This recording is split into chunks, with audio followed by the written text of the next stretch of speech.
Welcome to our channel. Today we how to transfer Microsoft 365 mobile app sign-in and cache data step by step clearly. To transfer your Microsoft 365 mobile app sign-in and cache data, follow these steps carefully. First, ensure that both your old and new devices are connected to the internet. On your old device, open the Microsoft 365 mobile app. Sign in to your account if you aren't already logged in.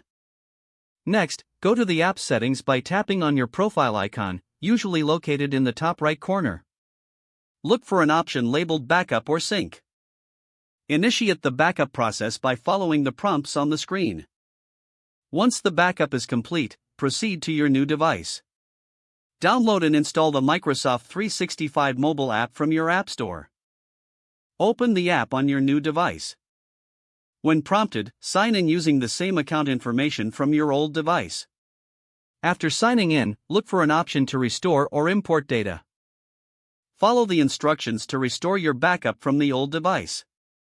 Wait for the process to finish, this may take a few moments. Once the transfer is complete, check to ensure your cached data and settings are intact. You should now have access to your Microsoft 365 mobile app with all your previous data on your new device. If you encounter any issues, consider restarting both devices and trying again. If the page does not load, refresh the browser or try again in a private or incognito window. Make sure you are using the correct email address, then retype it carefully to avoid small typos. If your password is not accepted, use the reset option and create a new strong password you can remember. Check your spam folder for verification or security emails. Enable two-factor authentication if available to improve account security and reduce unauthorized access risk.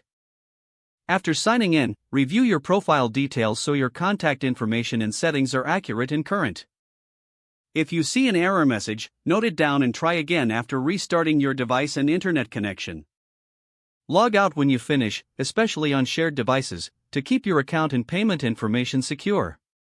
If the page does not load, refresh the browser or try again in a private or incognito window.